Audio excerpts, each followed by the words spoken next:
नमस्कार प्राइम समाचारमा स्वागत छ। म शशि नेपाल र म रोहन श्रेष्ठ। सुरु गरौँ अहिलेसम्मका प्रमुख समाचारबाट। सरकारको पर्याप्त तयारीले कोरोनाको संक्रमण र मृत्युको संख्या कम भएको प्रधानमन्त्रीको जिकिर। एमसीसी सम्झौता नपढी हावाका भरमा पछि नलाग्न ओलीको चेतावनी। नेपालमा एकै दिन 671 जनामा कोरोना संक्रमण पुष्टि। संक्रमितको संख्या 7848, मृत्यु हुनेको संख्या 22 पुग्यो। देशभर क्वारेन्टिन अस्तव्यस्त। 6 महिनादेखि बस्न नसकेको स्थायी समिति बैठक बोलाउन नेकपा अध्यक्ष ओली तयार। प्रचण्डसँगको परामर्शपछि बोलाइएको बैठकमा मुख्य एजेन्डा एमसीसी।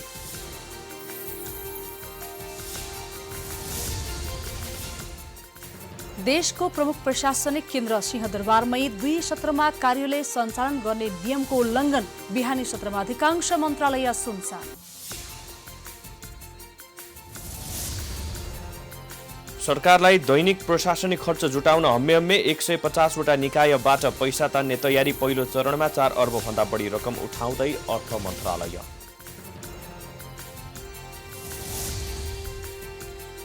क्यानाडा संयुक्त राष्ट्र संघ सुरक्षा परिषदको सदस्यबाट आगामी 2 वर्षका लागि बाहिर। पश्चिमा मुलुकमा स्थानमा आयरल्यान्ड र नर्वे बेचे।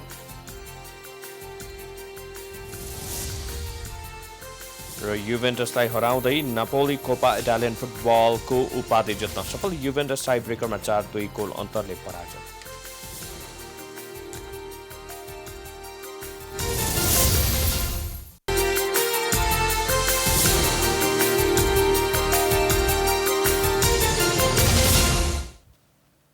अब समाचार विस्तारमा।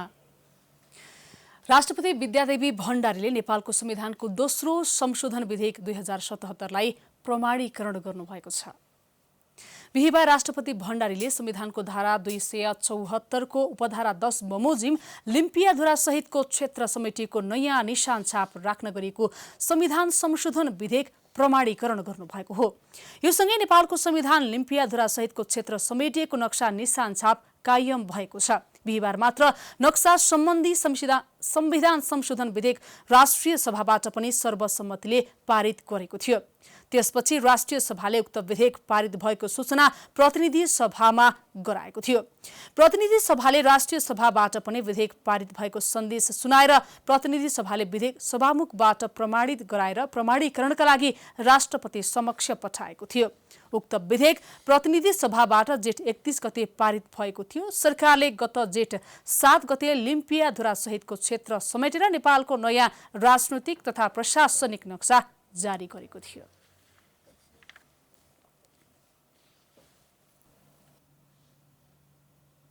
प्रधानमन्त्री केपी शर्मा ओलीले नेपालमा कोरोनाका कारण मृत्यु भएको संख्या बढीमा 3 रहेको हुन सक्ने बताउनु भएको छ। स्वास्थ्य तथा जनसङ्ख्या मन्त्रालयले बिहिबारसम्म नेपालमा कोरोनाबाट 22 जनाको मृत्यु भइसकेको तथ्याङ्क जारी गरे पनि प्रधानमन्त्री ओलीले भने कोरोनाबाट मृत्यु हुनेको वास्तविक संख्या नभएको बताउनु भएको हो।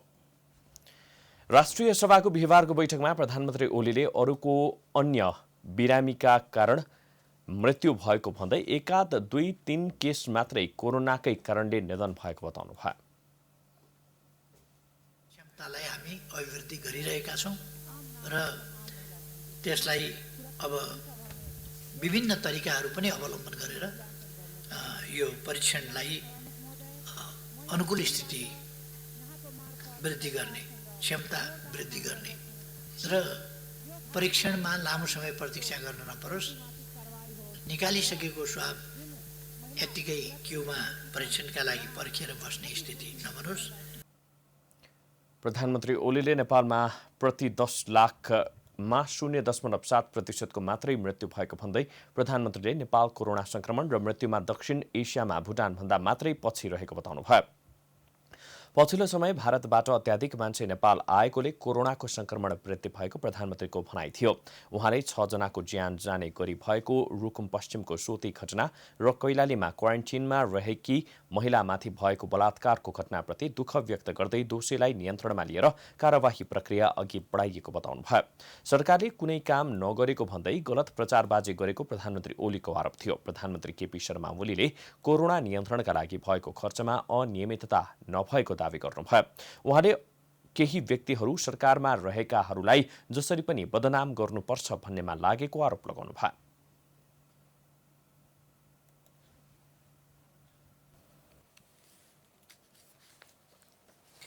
नेपालमा बिहिबार थप 671 जनामा कोरोना भाइरसको संक्रमण पुष्टि भएको छ। संक्रमितमा 80 महिला र 591 जना पुरुष रहेको स्वास्थ्य तथा जनसङ्ख्या मन्त्रालयले नियमित प्रेस ब्रिफिङमा जानकारी दिएको छ। संक्रमितमा भक्तपुर, डडेलधुरा, कैलाली, कपिलवस्तु, काठमाडौँ, नुवाकोट, रौतहट, रूपन्देही, सर्लाही, सिन्धुपाल्चोक, ललितपुर र महुत्तरी, सिन्धुली, पर्वत, चितवन, धनुषा, बागलुङ, मनाङ, नवलपरासी, पूर्व स्याङ्जा लगायतका जिल्ला रहेका छन्। यो सँगै नेपालमा कुल संक्रमितको संख्या 7,848 पुगेको छ। आइसोलेसनमा रहनु भएको छ र यसमा 6,648 हुनुहुन्छ। कोभिड-19बाट संक्रमण मुक्त भई 24 घण्टामा डिस्चार्ज हुने जम्मा 19 जना हुनुहुन्छ। अहिलेसम्म 77 जिल्लामध्ये संक्रमितहरू रहेको जिल्ला 74 पुगेको छ। गएको 24 घण्टामा 2 जनाको दुःखद निधन भएको छ। यस्तै बिहिबारसम्म 1186 जना उपचारपछि निको भएर घर फर्किएका छन्। नेपालमा बिहिबार थप 2 जनाको कोरोना भाइरसको संक्रमणका कारण मृत्यु भएको छ। कैलालीको गोदावरी नगरपालिका 4 का 46 वर्षीय पुरुषको सेती प्रादेशिक अस्पतालमा मृत्यु भएको हो। उनको कोरोना परीक्षणमा पोजिटिभ देखिएको छ। त्यस्तै बिहिबार नै कैलालीकी चम्की चुहाकी 43 वर्षकी महिलाको कोरोनाका कारण मृत्यु भएको पुष्टि भएको छ। उनको नेपालगञ्ज मेडिकल कलेज कोहलपुरमा उपचारका क्रममा बुधबार मृत्यु भएको हो। टाउकोको चोटका कारण उपचार गराइरहेकी उनको हिजो मृत्यु भए पनि कोरोना परीक्षणको रिपोर्ट भने आज आएको हो। उनको रिपोर्ट पोजिटिभ देखिएको मन्त्रालयले जनाएको छ। यो सँगै नेपालमा कोरोनाका कारण ज्यान गुमाउनेको संख्या 22 पुगेको छ। कोरोना भाइरस रोकथामका लागि सतर्कता अपनाउने भन्दै सरकारले बनाएको क्वारेन्टिन अव्यवस्थित भएको कारण संक्रमितको संख्या वात्तै वृद्धि भएको छ। नागरिकको सुरक्षा गर्न भन्दै बनाएको क्वारेन्टिन नै अव्यवस्थित र असुरक्षित भएपछि झन कोरोना फैलिने त्रास बढेको छ। कोरोना भाइरसको संक्रमण नेपालमा पनि फैलिएसँगै यसको रोकथाम तथा नियन्त्रण गर्न सरकारले देशभर क्वारेन्टिनको व्यवस्था गर्यो। तर ती क्वारेन्टिनहरू नाम मात्रको क्वारेन्टिन देखिएको छ। देशका विभिन्न जिल्लाहरूमा स्थानीय तहले सार्वजनिक भवन, विद्यालयहरूलाई क्वारेन्टिन बनाएका छन्। हालसम्म 1,62,805 बेड संख्या भएको 1200 स्थानमा सरकारले क्वारेन्टिन बनाएको छ। तर ती क्वारेन्टिनहरूको अवस्था दयनीय छ। अन्य नागरिकहरूमा संक्रमण फैलिन नदिने उद्देश्यले कोरोना शंका लागेका मानिसहरूलाई क्वारेन्टिनमा राख्ने गर्दछ। पछिल्लो समय सरकारले नागरिकको उचित व्यवस्थापन गर्ने योजनामा बनाइएकै अवस्थामा क्वारेन्टिनमै मानिसको मृत्यु समेत हुन थालेको छ। कतै बलात्कारको घटना, कतिले आत्महत्या समेत गरेका घटना सार्वजनिक भएका छन्, जसले सरकारले बनाएको क्वारेन्टिन कतिको सुरक्षित र व्यवस्थित छ भन्ने कुरा पुष्टि हुन्छ। तर स्वास्थ्य मन्त्रालय भने ती ठाउँहरूको आफूहरूले अनुगमन गरिरहेको र घटनाबारे वास्तविकता पत्ता लगाएर आगामी दिनमा यस्ता घटनाहरू हुन नदिन सचेत हुने बताएको छ। त्यस्ता समस्या भएका क्वारेन्टाइनहरूमा चाहिँ हाम्रो स्थानीय रूपमा जिल्ला स्तरमै रहेका समितिहरूले अनुगमन गरेर उहाँहरूलाई चाहिँ सुधार गर्ने बाटोमा काम गरिरहनु भएको छ। हामीले पनि यहाँबाट पनि भनिरहेका छौँ, जुन घटनाहरू भएका छन् त्यो साह्रै दुःखद घटनाहरू, त्यस्तो घटनाहरू हुनु हुँदैन। तर समाजमा सबै किसिमका पात्रहरू हुन्छन्। त्यस्ता खराब पात्रहरूलाई हामीले कानुनी सजायको दायरामा, कानुनी दायरामा ल्याउने प्रक्रियाहरू अगाडि बढाइसकेका छौँ। उहाँहरूलाई हामीले कानुनको कठघरामा त उभ्याउने गरी काम गर्छौँ नै। स्थानीय स्रोत साधनले क्वारेन्टिन बनाइएको भन्दै नागरिकले पनि 5 स्टारको स्तरमा दाँच्न नमिल्ने उनको तर्क छ। त्यसो त नागरिकहरू आफैले पनि क्वारेन्टिनमा किन ल्याइन्छ भनेर बुझ्नुपर्ने बेला भएको अधिकारीको भनाइ छ।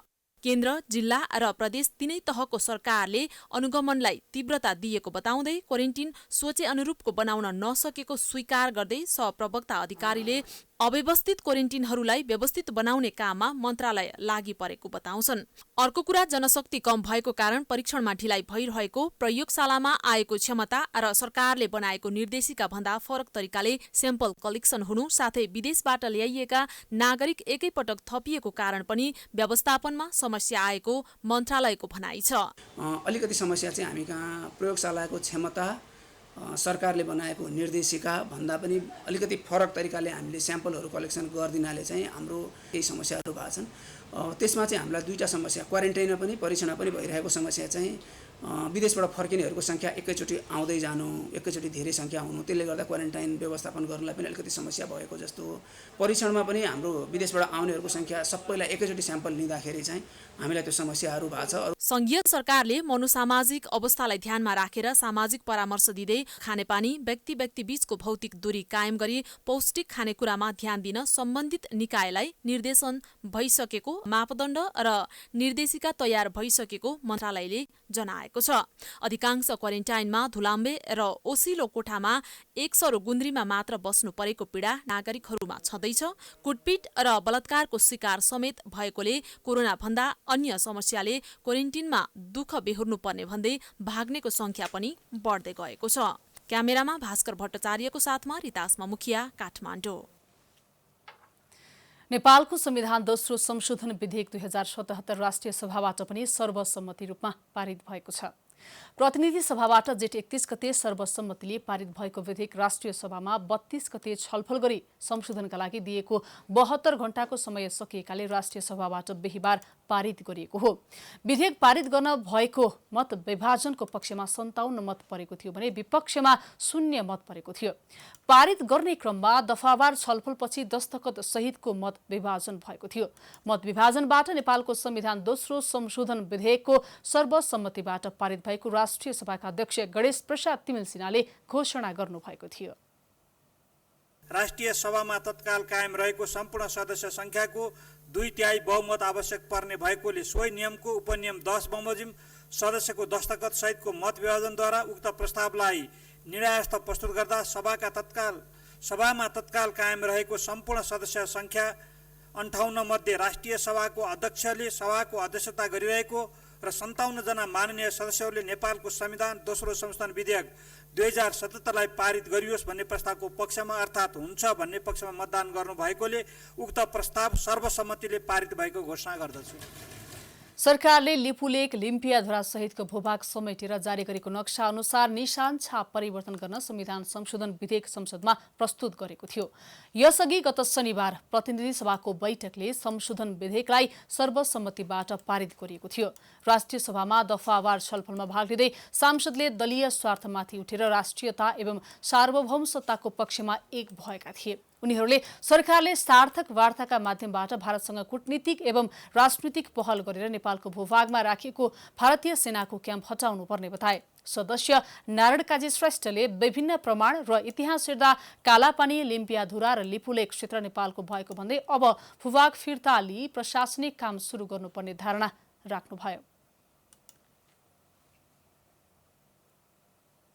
1816 को सुगौली सन्धिले महाकाली नदी र त्यस पूर्वका सबै भूभागहरू नेपालको हो भन्ने स्पष्ट गर्दछ। त्यो नै हाम्रो अहिलेको नेपालको भूमि निर्धारित गर्ने सन्धि हो, जसको आधारमा त्यो भूभाग नेपालको हो भन्ने प्रश्न हुन्छ। प्रमुख प्रतिपक्षी दलका नेता राधेश्याम अधिकारीले 1816 को सुगौली सन्धि अनुसार नेपाल भारत बीचको सीमा छुट्टिएको र महाकाली पूर्वका क्षेत्र नेपाली भूभाग भएकाले कालापानी, लिम्पियाधुरा र लिपुलेक क्षेत्र स्वत नेपालको भएको बताउनु भयो। हाम्रो संसदले पारित गरेको नक्साबाट हामी फर्कन सक्दैनौँ, किनभने हाम्रो संसदले अनुमोदन गरेको छ। अनि हाम्रो त नक्सा त्यस्तो होइन भनेपछि यदि हामीले आज यो जुन चाहिँ कालापानी क्षेत्रको समेटेर नक्सा बनाएनौँ भने स्ट्याटसको एन्टी कसरी हुन्छ? पूर्व अवस्थामा छलफल गर्न बस्दाखेरि पनि तिम्रो पनि संसदले पास गरिरहेछ, हाम्रो पनि संसदले पास गरिरहेछ, फेरि पनि के छ भन्दाखेरि दुवै बसेर कुरा त गर्नु पर्यो नि। बैठकमा नेकपा नेता दीननाथ शर्माले राष्ट्रिय स्वाधीनतामा नेपाली जनता एक ठाउँमा छन् भन्ने सन्देश दिएको बताउनु भयो। राष्ट्रियता र प्रजातन्त्र तथा लोकतन्त्र र गणतन्त्रका लागि नेपालीले लामो लडाईँ लडेको जनाउँदै उहाँले सबै दलबीचको एकताबाट नै परिवर्तन सम्भव भएको बताउनु भयो।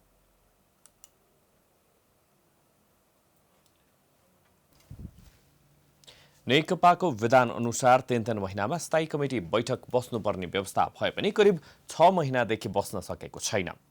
लामो समयको रसाकसीपछि नेपाल कम्युनिस्ट पार्टी नेकपाको स्थायी समिति बैठक यही असार 10 गते बस्ने भएको छ। स्थायी कमिटी बैठकले एमसीसी पास गर्ने नगर्नेदेखि अन्य पार्टीभित्रको समग्र विवादलाई समाधान गर्ने अपेक्षा पनि गरिएको छ।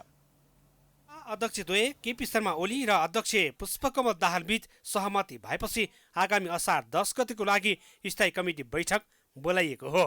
बैठकमा कुन कुन एजेन्डामाथि छलफल गर्ने भन्ने टुङ्गो नलागे पनि अमेरिकी च्यालेन्ज कर्पोरेसन एमसीसी बारे छलफल हुने बुझिएको छ। बैठकको एजेन्डा तय गर्न जिम्मा अध्यक्षद्वयलाई दिइएको छ। यसअघिदेखि नै स्थायी कमिटी सदस्यहरूले लिखित रूपमै स्थायी कमिटी बैठक बोलाउन माग गर्दै आइरहेका थिए। उनीहरूले एमसीसी सँगै पार्टीभित्र एक व्यक्ति एक मुख्य जिम्मेवारी, सरकारको काम कारबाही, समसामयिक राजनीतिक घटनाक्रम लगायतका विषयहरू पनि बैठकमा उठाउने तयारीका साथ स्थायी कमिटी कुरिरहेका थिए। बारेको छ पार्टीको बारे अस्तव्यस्त पार्टी भएको कुराहरू छ। अब एमसीसीकै विरोधमा लागेका अनेकौं घटनाक्रमहरू छन्। अब यो हामी त्यसपछि पनि अब यो कोरोनाकै सवालमा पनि छ होइन। अनि अब कसरी अब ल्याउनुहुन्छ उहाँले थाहा छैन। अब यो अहिले यो युवाहरूले गरिराखेको अनेकौं घटनाक्रमहरू छ नि त। राष्ट्रिय राजनीतिको कुराहरू पनि गर्नु पर्यो। बेसरी छ नि त, विषय त थुप्रै छ नि त। यत्रो समय भइसक्यो होइन। पार्टी अस्तव्यस्त सबैतिर यस्तै छ नि त हालत।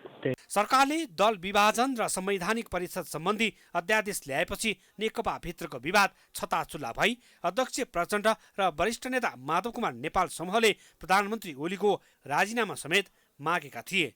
तर प्रधानमन्त्री ओलीले आफूले राजीनामा दिएको अवस्थामा उपाध्यक्ष वामदेव गौतमलाई प्रधानमन्त्री बनाइदिने प्रस्ताव गरेपछि नेकपा भित्रको विवादले अर्कै मोड लिए पनि मन्थर भने भइसकेको छैन। त्यसपछि 25 वैशाखमा बोलाइएको बैठक अचानक स्थगित भएपछि थुप्रै नेताहरू असन्तुष्ट रहँदै आएका छन्। पछिल्लो समय निकै चर्को बहसका रूपमा देखिएको एमसीसी बारे अबको स्थायी कमिटी बैठकले निर्णय गर्ने अपेक्षा गरिएको छ। तर सुरुदेखि नै एमसीसी हुबहु पारित गर्न नहुने अडानमा रहेका एमसीसी अध्ययन कार्यदलका संयोजक समेत रहेका वरिष्ठ नेता जलनाथ खनालले परिमार्जन बिना पार्टीले एमसीसी पास गर्न नसक्ने र गर्न नदिने बताउँछन्। कुनै हालतले पास हुँदैन, कहाँको पास हुन्छ? त्यस्ता पार्टी दबावका सामु हामी झुक्दैन। एमसीसी सुधार नभइकन हामीले पास गर्दैनौँ। सुधार भयो भने हामी स्वागत गर्छौँ। एमसीसी बारे नेकपामा तीव्र विवाद छ। यही विषयलाई टुङ्गो लगाउन पनि नेकपालाई पार्टीभित्र र बाहिर ठूलो दबाव छ। एमसीसीका बारेमा छलफलका लागि गत 27 र 32 जेठमा बोलाएको सचिवालय बैठक समेत 2 पटक स्थगित भएपछि नेकपाका शीर्ष नेताहरू प्रधानमन्त्री ओलीसँग सशंकित बनेका थिए। त्यस यता अनौपचारिक तहमा पनि नेकपाका नेताहरूबीच कुनै छलफल हुन सकेको छैन। गत वैशाखमा पार्टीभित्र स्थायी कमिटी बैठक बोलाउनु पर्ने दबाव बढाएपछि सचिवालय बैठकले गत वैशाख 25 गते स्थायी कमिटी बैठक बोलाउने निर्णय गरेको थियो। तर अन्तिम समयमा एजेन्डा तयार नभएको भन्दै बैठक स्थगित गरिएको थियो। यसअघि गत 29 मङ्सिरमा बसेको स्थायी समिति बैठक 6 पुसमा सम्पन्न भएको थियो। प्राइम समाचारको लागि निरज तामाङ, राजनीतिक ब्युरो, काठमाडौँ। नेपाली कांग्रेसका सांसद तथा पूर्व अर्थमन्त्री ज्ञानेन्द्र बहादुर कार्कीले अमेरिकाको मिलेनियम च्यालेन्ज कर्पोरेसन एमसीसीलाई छिटोभन्दा छिटो संसदबाट पारित गर्न माग गर्नुभएको छ। प्रतिनिधि सभाको बिहीबारको बैठकको विशेष समयमा उहाँले एमसीसीलाई संसदको बहसको विषय नबनाउन र यसलाई छलफल गर्ने व्यवस्था गर्न माग गर्नुभयो। सन् 2014मा शेरबहादुर देउबा सरकारका अर्थमन्त्री रहेका कार्कीले नेपाल सरकारका तर्फबाट एमसीसी सम्झौतामा हस्ताक्षर गर्नुभएको थियो। उहाँले एमसीसी नेपालको संविधान भन्दा माथि छ भन्ने धारणा गलत भएको बताउनुभयो। एमसीसी अमेरिकाले चाहने बित्तिकै रद्द हुन्छ भन्ने कुरा सत्य नभएको बताउँदै कार्कीले ती बुदाहरू अध्ययन गरेर मात्र विरोध गर्न आग्रह गर्नुभयो।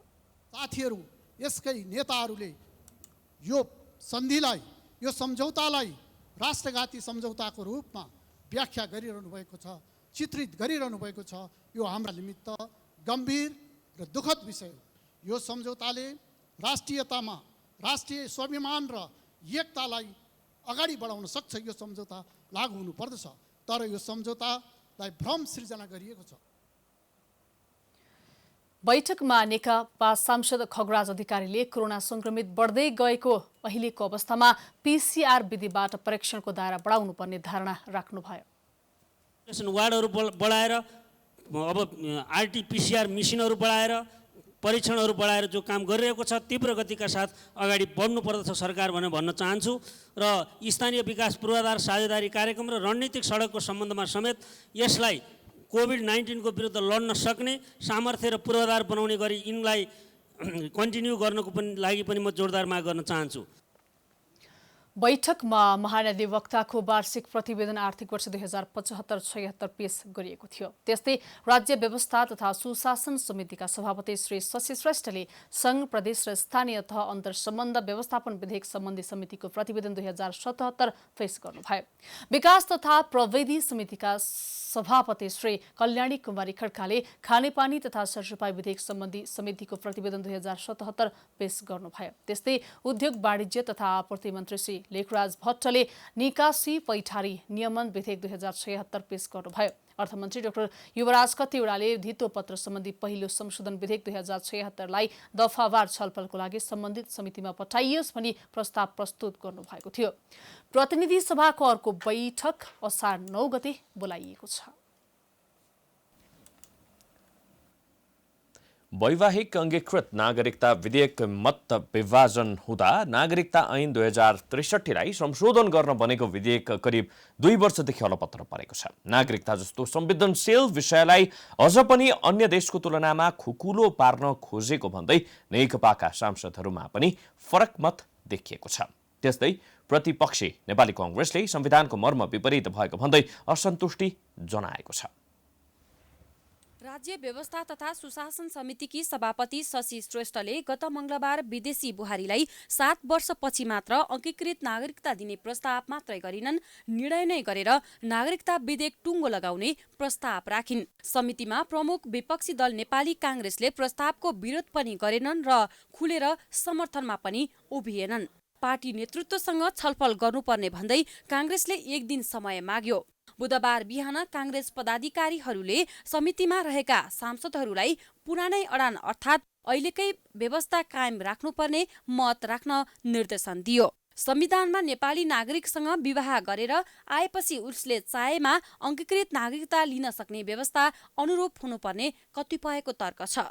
22 वर्ष 21 वर्ष भएपछि बिहे गर्ने अहिले पढे लेखेका केटीहरू 25 वर्ष भएपछि नि बिहे गर्छन् हैन। त्यसको लागि अब त्यो बिहे भएपछि अब 7 वर्ष पर्खिनुभन्दा अब हाम्रो लोकसेवाको नियमहरू 35 वर्षभित्र चाहिँ उसले फाइट गर्न पर्ने हैन। यी सब कुराहरू छन्। त्यसले बाधा चाहिँ गर्छ कि भनेर कुराले हामी पनि अलिअलि अब तराईका हामी महिला छौँ, हाम्रा कतिपय रिलेसनहरू इन्डियासँग अब त्यो गाँसेको छ। अब त्यो एउटा चिन्ताको विषय हो। अब जे भए पनि अब यसलाई छिटो ल्याएर छिटो पास गरे हुन्छ।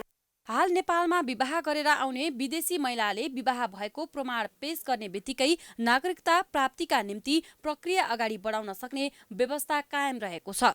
हालको प्रस्तावमा नेपाली नागरिकसँग कुनै विदेशी नागरिकले विवाह गरे पश्चात दिइने अंगीकृत नागरिकता पाउनको निमित्त 7 वर्ष कुर्नुपर्ने प्रावधानमा एकमत नहुँदा उक्त विधेयकमाथि सहमति जुट्न नसकेको हो। छिमेकी मुलुक भारतमा वैवाहिक अंगीकृत नागरिकता पाउन 7 वर्ष कुर्नुपर्ने भएकोले नेपालले पनि त्यस्तै प्रावधान राख्नुपर्ने अडान नेकपाले लिँदै आएको छ। नेपाली पुरुषसँग विवाह गर्ने बित्तिकै वैवाहिक नागरिकता पाउने हालको प्रावधानलाई निरन्तरता दिनुपर्ने नेपाली कांग्रेसकी सांसद डिला संग्रौला बताउनुभयो। नेपालको संविधानले के भनेको छ भने विदेशबाट बिहे गरेर आउने महिलाले नेपाली पुरुषसँग विवाह गरेमा उसले चाहेमा चाहिँ वैवाहिक अंगीकृत नागरिकता लिन सक्ने छ भनेर संविधानले उल्लेख गरेको छ। चाहेमा राज्यले दिने होइन कि चाहेमा लिन सक्छ। चाहेमा लिन सक्ने छ संघीय कानून अनुसार भनेर हामी कानून पनि बनाउँदैछौँ होइन। त्यसलाई चाहिँ कसरी लाने, कुन बिन्दुमा जाने त अब धेरै थरीका कुरा पनि आए। त्यसका निरलाई राष्ट्रिय सहमतिको कुरामा यसलाई टुङ्ग्याउँ। नागरिकता भनेको राष्ट्रियताको मुद्दा पनि हो, देशको परिचय पनि हो, व्यक्तिको परिचय पनि हो। त्यसैको आधारमा व्यक्तिले सबै सुविधाहरू उपयोग पनि गर्छ होइन। भनेर राष्ट्रिय सहमतिको लागि चाहिँ त्यो बिन्दुमा चाहिँ अगाडि बढ्न सक्छ। बुधबार बसेको समितिको बैठकमा नेपाली नागरिकसँग विवाह गरी आउने विदेशी महिलालाई अंगीकृत नागरिकता दिने सम्बन्धमा राजनीतिक दलहरूबीच सहमति जुटाउन गृहमन्त्री रामबहादुर थापाले समय मागेपछि समितिले 5 दिनको समय दिएको छ। नयाँ संविधानमा केही नयाँ व्यवस्था भएकोले त्यसलाई कार्यान्वयन गर्न यो विधेयक छिटो पास गर्नुपर्ने माग थियो, तर 2 वर्षदेखि यो विषय छलफलमै सीमित छ। विधेयकमाथि करिब 1 वर्षदेखि छलफल सुरु भए पनि राज्य व्यवस्था समितिले वैवाहिक अंगीकृत नागरिकताबारे अझैसम्म अन्तिम टुङ्गो लगाउन सकिरहेको छैन। प्राइम टाइम्स टेलिभिजनका लागि सृजना कार्कीको रिपोर्ट। समाचारको सिलसिला जारी छ, हामी विश्रामपछि आउँछौँ।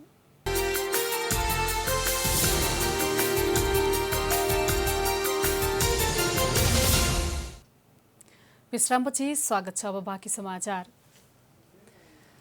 देशको मुख्य प्रशासनिक केन्द्र सिंहदरबारमै 2 शिफ्टमा कर्मचारीले काम नगरेको भेटिएको छ। सरकारले कोरोना भाइरसको जोखिमबाट बस्न असार 1 गतेदेखि सरकारी कार्यालय 2 शिफ्टमा सञ्चालन गर्न निर्देशन दिएको थियो, तर हामी बिहान 8 बजे सिंहदरबारमा पुग्दा अधिकांश मन्त्रालय कर्मचारी विहीन थिए। सरकारले करिब 3 महिना लकडाउनका कारण बन्द भएका सरकारी कार्यालय असार 1 गतेदेखि 2 शिफ्टमा सञ्चालन गर्ने निर्णय गर्यो। त्यही निर्देशनपछि सबै सरकारी कार्यालय बिहान 8 बजेदेखि दिउँसो 1 बजेसम्म पहिलो शिफ्ट र 1 बजेदेखि साँझ 6 बजेसम्म अर्को शिफ्ट गरी 2 चरणमा सञ्चालन भइरहेका छन्। तर देशको मुख्य प्रशासनिक केन्द्र सिंहदरबारका मन्त्रालयले भने आफ्नो निर्णयको आफै खिल्ली उडाइरहेका छन्। बिहिबार बिहान 8 बजे हामी सिंहदरबारमा पुग्दा अधिकांश मन्त्रालय कर्मचारी विहीन थिए। सुरुमा हामी उद्योग वाणिज्य तथा आपूर्ति मन्त्रालयमा पुग्यौं। सोधपुछ कक्ष खाली छ। अहिलेसम्म कुनै पनि कर्मचारीहरू यहाँ आइसक्नु भएको छैन। शोभाकान्त पौडेल, यहाँ पनि हेर्नुहोस्, यो बोर्ड चाहिँ भित्र लेखिएको छ, तर मान्छे भने हुनुहुन्न। सरकारी कर्मचारीहरूको भिडभाड नहोस्, त्यहाँबाट कोरोना सङ्क्रमणको जोखिम कम होस् र जो मन्त्रालयमा हुने भिडभाडलाई न्यूनीकरण गर्नका लागि 2 शिफ्टमा कर्मचारीहरूको व्यवस्थापन गरेर कार्यालय सञ्चालन गर्न सरकारले निर्देशन दिएको छ। तर हामीले तपाईँलाई उद्योग वाणिज्य तथा आपूर्ति मन्त्रालयभित्रको दृश्य देखायौँ, जहाँ एउटा पनि कर्मचारी यति बेला आइपुगेका छैनन्। उद्योग मन्त्रालयमा सुनसान देखेपछि हामी शिक्षा, विज्ञान तथा प्रविधि मन्त्रालयमा पुग्यौँ। त्यहाँको अवस्था पनि उस्तै थियो। यो शिक्षा मन्त्रालयको सोधपुछ कक्ष हो, हामीले देखाइरहेका छौँ। ढोका खुल्दैछ, हामी भित्र त प्रवेश गऱ्यौँ, तर यहाँ अन्धकार नै छ। बत्ती बलेको छैन, यता बत्ती बलिरहेछ, बत्ती बलिरहेको छ। यो सुनसान छ, सबै कोठाहरू यहाँ सुनसान छ। सिंहदरबारका अधिकांश मन्त्रालय 2 शिफ्टमा सञ्चालन नहुँदा महिला तथा बालबालिका तथा ज्येष्ठ नागरिकमा भने कर्मचारी 8 बजे नै पुगेका थिए। बिहानी शिफ्टमा आउनुपर्ने केही कर्मचारीको अनुपस्थिति देखिए पनि कोरोनाबाट बच्न उच्च सतर्कता अपनाएर काम गरिरहेका भेटिए। हजुर, 8 बजे। 8 बजे? हजुर। कति बजीसम्म बस्नुहुन्छ? 1 बजे छुट्टी हो। सभा 1मा चाहिँ साथीलाई भनेर आउनुभएछ। आफ्नो कामको जिम्मा उहाँलाई ब्रिफिङ गरेर निस्किन्छु। बिहान 8 बजेदेखि 1 बजे, 1 बजेदेखि 6 बजेसम्म। 6 बजेसम्म? हजुर। दुवै शिफ्टमा कर्मचारीहरू आइरहनु भएको छ। पक्कै पनि यो राम्रो मैले देखिरहेको छु। यो विभिन्न कोठाहरूमा प्रवेश गर्ने बित्तिकै यो सेनिटाइजरको व्यवस्था गरिएको छ। तल हाम्रो यो साबुन पानीले हात धुने बर्तनलाई हालेको छ, के अरे होइन। अनि रुममा चाहिँ सेनिटाइजर हालेछ, अब मास्क लगाउने एउटा। नेपालमा कोरोना संक्रमितको संख्या दैनिक बढिरहेको छ। कोरोना रोकथाम तथा नियन्त्रणका लागि गरिएको लकडाउन समेत खुकुलो बनाइरहँदा सरकारले जोखिम कम गर्न लागू गरिएको 2 शिफ्टमा कार्यालय सञ्चालन निर्णय मन्त्रालयले किन अटेरी गरिरहेका छन्? कर्मचारीकै भिडभाड हुने मन्त्रालयले समेत कोरोनाको जोखिम कम गर्न आफैले बनाएको मापदण्ड पालना नगर्नु यो कस्तो लापरवाही। क्यामेरामा सुमन निरौलाका साथ बालकृष्ण शर्मा, काठमाडौँ। मुलुकको राजनीतिमा सधैँजसो पहिलो भूमिकामा देखिने नेपाली कांग्रेस 2.5 वर्षदेखि प्रमुख प्रतिपक्षको भूमिकामा छ। तर उसको भूमिकाको प्रभावकारितामाथि पार्टीभित्रदेखि बाहिरसम्म सुरुदेखि नै प्रश्न उठिरहेको छ। तर पछिल्लो समय कांग्रेसले देखाएको भूमिकाले भने अब कांग्रेस जुरमुराउन थालेको हो कि भन्ने देखिन थालेको छ। यो 2.5 वर्षमा देखाएको प्रमुख प्रतिपक्षी दलको भूमिकामा पटक पटक आलोचना गर्दै आए। साँच्चै भन्ने हो भने जनताले कांग्रेस मार्फत आफ्नो आवाज सरकारसम्म पुगेर सम्बोधन भएको महसुस गर्न पनि पाएको छैन। विश्वभर फैलिएको कोरोना महामारीले नेपाली जनताको दैनिकी दयनीय बनाएको 3 महिना बितिसक्यो। यो कति जान्छ अझै टुङ्गो छैन। कोरोना नियन्त्रण गर्न र त्यसले निम्ताएको महामारीमा कोरोना रोकथाम तथा नियन्त्रणमा सरकार लाचार र असफल भएको भन्दै प्रमुख प्रतिपक्षी दल नेपाली कांग्रेसले पछिल्लो पटक सदनदेखि सडकसम्म आवाज बुलन्द बनाएका छन्। जसअनुसार प्रधानमन्त्रीलाई ज्ञापन पत्र बुझाउनेदेखि भातृ संगठनहरूले सडकमा प्रदर्शन समेत गरेका छन्। कोरोना महामारी रोकथाममा सरकारबाट भएका कमी कमजोरी र व्यतिथिबारे मंगलबार स्वदेश तथा विदेशका 120 स्थानबाट कांग्रेसले विभिन्न निकायबाट प्रधानमन्त्री केपी शर्मा ओलीलाई विशेष ज्ञापन पत्र समेत बुझाएको छ। यो सँगै सरकारलाई थप जिम्मेवार बनाउनको लागि अन्य कार्यक्रमहरूलाई समेत निरन्तरता दिँदै जाने कांग्रेसको तयारी छ। देशभरि स्वदेश विदेश गरेर 120 ठाउँमा बुझाइयो हो।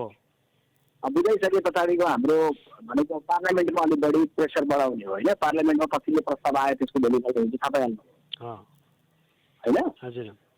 त्यसपछि केही दिन पछाडि हामी थप अर्को पदाधिकारी जस्तै गर्दा अरू के गर्ने भन्ने कुरा आउँछ। अहिलेलाई के भने भातृ संगठन शुभेच्छुकसँग अहिले तत्काललाई कार्यक्रमको रूपमा सबै कार्यक्रम कन्टिन्यू होइन। हामी सतर्क गराउने सजग गराउने विभिन्न धारणाहरू सार्वजनिक गर्ने जवाबहरू दिने गरिराख्नु। संसदमा पछिल्लो फेरि यसपछि अस्तिको 2 गतेपछि फेरि प्रस्ताव आएको छ होइन। त्यसै गरेका छौँ।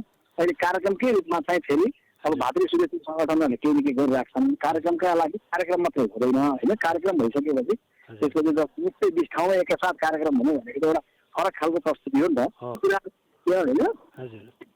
त्यो कुरा चाहिँ हामी निरन्तर गरिराख्छौँ। हुन त कांग्रेसले जनतासँगको संवादमा कांग्रेस नजोडिएकाले विषयको उठान र प्रस्तुतिमा समस्या देखिएको पनि विश्लेषण हुन थालेको छ। कांग्रेसले अझै पनि कोरोना रोकथाममा सरकारलाई रचनात्मक सहयोग गर्ने लाखौं बेरोजगार युवा देशभित्र आउँदैछन्। तिनीहरूको व्यवस्थापन गरी रोजगारीका लागि उत्पादनशील क्षेत्रमा जोड्ने विषयमा सरकारलाई वैकल्पिक बाटो देखाउने र कालापानी लिपुलेख लिम्पियाधुराको भूमि फिर्ताका लागि सरकारलाई बाटो देखाउने र आफू पनि पहल गर्ने कुरालाई कांग्रेसले मूल मुद्दा बनाउनु पर्नेमा समेत आवाज उठ्न थालेको छ। पछिल्लो समय कांग्रेसले देखाएको सक्रियतालाई थप मजबुत बनाउँदै जान सके सरकार र कांग्रेसलाई समेत थप फाइदा पुग्ने विश्लेषकहरूले सुझाएका छन्। त्यसैले पनि कांग्रेसले अहिलेको समयमा सरकारलाई र आफैले समेत प्रभावकारी बनाउन आन्दोलन नभई रचनात्मक भूमिकामा केन्द्रित हुनुपर्ने आवश्यक देखिएको छ। प्राइम समाचारको लागि निरज तामाङ, राजनीतिक ब्युरो, काठमाडौँ। समाचारको सिलसिला जारी छ। हामी विश्रामपछि आउँछौँ। विश्राम अघि प्रमुख समाचार। सरकारको पर्याप्त तयारीले कोरोनाको संक्रमण र मृत्युको संख्या कम भएको प्रधानमन्त्रीको जिकिर। एमसीसी सम्झौता नपढी हावाका भरमा पछि नलाग्न ओलीको चेतावनी। नेपालमा एकै दिन 671 जनामा कोरोना संक्रमण पुष्टि। संक्रमितको संख्या 7848, मृत्यु हुनेको संख्या 22 पुग्यो। देशभरका क्वारेन्टिन अस्तव्यस्त। 6 महिनादेखि बस्न नसकेको स्थायी समिति बैठक बोलाउन नेकपा अध्यक्ष ओली तयार। प्रचण्डसँगको परामर्शपछि बोलाइएको बैठकमा मुख्य एजेन्डा एमसीसी।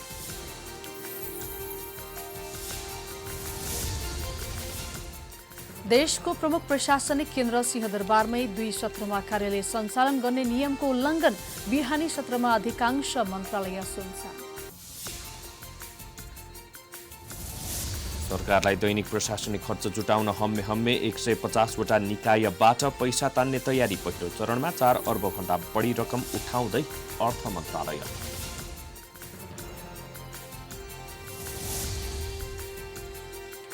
क्यानाडा संयुक्त राष्ट्रसङ्घ सुरक्षा परिषदको सदस्यबाट आगामी 2 वर्षका लागि बाहिर, पश्चिममा मुलुकका स्थानमा आयरल्यान्ड र नर्वे विजयी। युभेन्टसलाई हराउँदै नापोली कोपा इटालियन कप फुटबलको उपाधि जित्न सफल। युभेन्टस टाई ब्रेकरमा 4-2 गोल अन्तरले पराजित।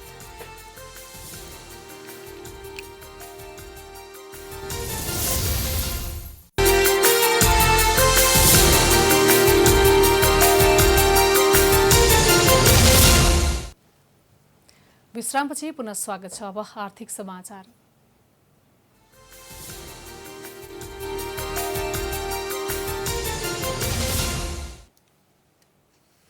सरकारले राज्य सञ्चालनकै लागि मात्र दैनिक खर्च धान्न अप्ठ्यारो परेपछि विभिन्न कोषमा निष्क्रिय रहेको रकम तानेर खर्च गर्ने भएको छ। अर्थमन्त्री डाक्टर युवराज खतिवड़ाले संसद नै दैनिक खर्च धान्न कठिन भएको बताएसँगै खर्च जुटाउन सरकारले विभिन्न बाटो खोज्न थालेको हो। सरकार मातहत रहेका विभिन्न निकायका कारोबार नभई निष्क्रिय अवस्थामा रहेको 150 वटा भन्दा बढी कोषबाट रकम तान्ने तयारी अर्थ मन्त्रालयले गरेको छ। सरकारले विभिन्न समयमा गठन गरेका निकाय र संघीय संरचनापछि निष्क्रिय भएका संरचनाका खातामा जम्मा भएर बसेको पैसाहरूलाई दैनिक सरकारी खर्चका लागि तानिन लागेको हो। विभिन्न निकायका खाता राष्ट्र बैंक, राष्ट्रिय वाणिज्य बैंक र नेपाल बैंक लिमिटेडमा रहेका छन्। सरकारी बैंकमा रहेका यस्ता कोषको रकम तान्न अर्थ मन्त्रालयले प्रक्रिया अघि बढाएको छ। मन्त्रालयले कोषको रकम तान्न महालेखा नियन्त्रकको कार्यालयलाई निष्क्रिय रहेका कोष तथा निकायको अध्ययन गरी सूची सरकारलाई बुझाएपछि रकम तान्ने योजना रहेको छ। महालेखा नियन्त्रक कार्यालयका अनुसार यस्ता कोषबाट करिब 4 अर्ब रुपियाँ भन्दा बढी रकम सरकारले तान्न सक्ने अवस्थामा रहेको प्रारम्भिक अनुमान गरेको छ।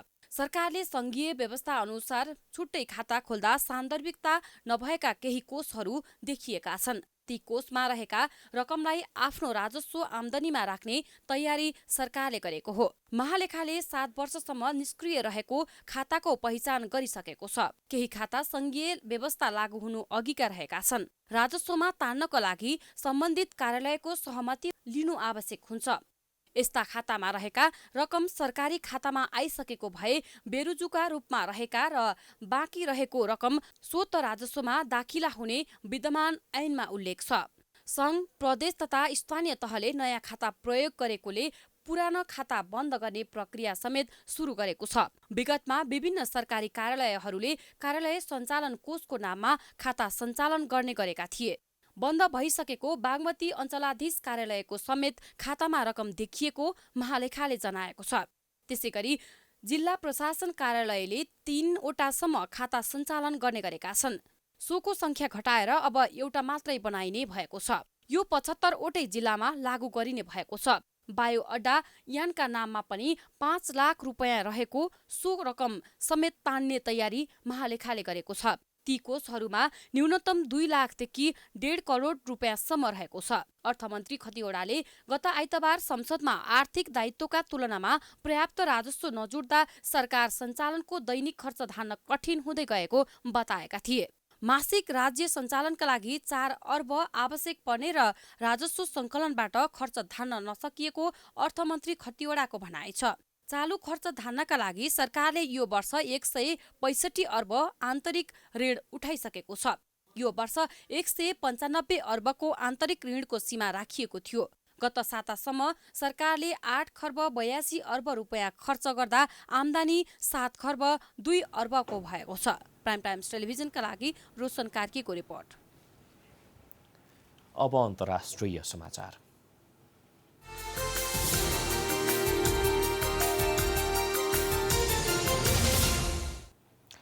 क्यानाडाले संयुक्त राष्ट्रसङ्घको सुरक्षा परिषदको सदस्यता आगामी 2 वर्षका लागि गुमाएको छ। पश्चिमा मुलुकका स्थानमा आयरल्यान्ड र नर्वे विजयी भएका छन्। क्यानाडाका प्रधानमन्त्री जस्टिन ट्रुडोले 13 कर्मचारी सहितको बृहत अभियान चलाए पनि सुरक्षा परिषदमा टिकिरहने रणनीति असफल भएको हो। क्यानाडाले कूटनीतिज्ञहरूलाई प्रभावमा मात्रै थुप्रै नीति अपनाए पनि आयरल्यान्ड र नर्वे 2 वर्षे कार्यकालका लागि सुरक्षा परिषदको अस्थायी सदस्य भएका हुन्। क्यानाडाले सुरक्षा परिषदको निर्वाचनका लागि $17,40,000 खर्च गरेको थियो। आयरल्यान्डले $8 लाख र नर्वेले $28 लाख खर्च गरेको थियो। सुरक्षा परिषदमा बेलायत, फ्रान्स, चीन, रुस र अमेरिका बाहेक 10 अस्थायी सदस्य छन्।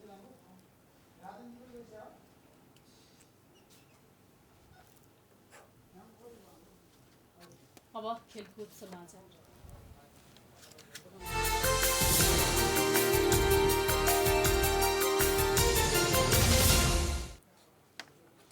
युभेन्टसलाई हराउँदै नापोलीले कोपा इटालियाको उपाधि जितेको छ। बुधबार राति भएको खेलमा युभेन्टसलाई पेनाल्टी सुटआउटमा 4-2 ले पराजित गर्दै नापोलीले उपाधि उचालेको हो।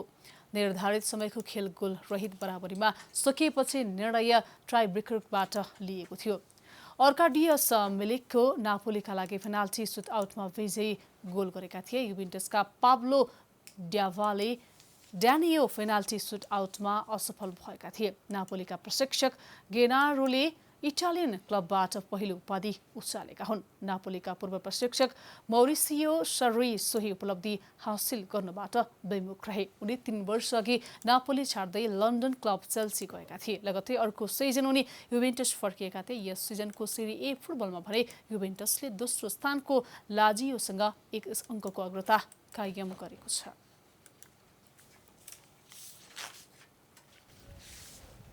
यो सँगै हामी समाचारको अन्त्यमा आइपुगेका छौं। जाँदा जाँदै प्रमुख समाचार पुनः एकपटक।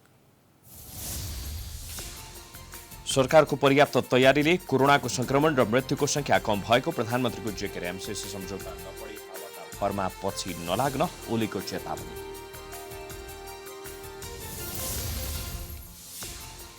नेपालमा एकै दिन 671 जनामा कोरोना संक्रमण पुष्टि। संक्रमितको संख्या 7,848। मृत्यु हुनेको संख्या 22 पुग्यो। देशभरका क्वारेन्टिन अस्तव्यस्त।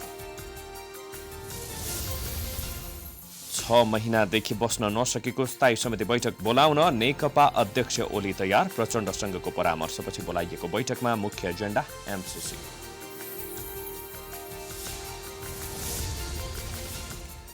देशको प्रमुख प्रशासनिक केन्द्र सिंहदरबारमै 2 सत्रमा कार्यालय सञ्चालन गर्ने नियमको उल्लङ्घन। बिहानी सत्रमा अधिकांश मन्त्रालय सुनसान।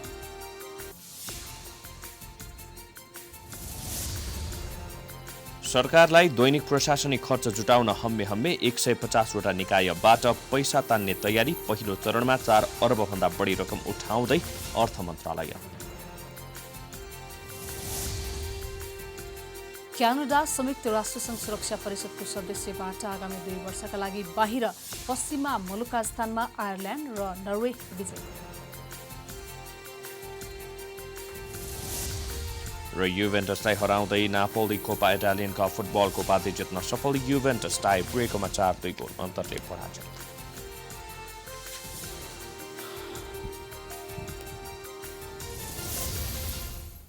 प्राइम समाचार अहिलेलाई सकियो। यसपछिको प्रस्तुति जनता जान्छ।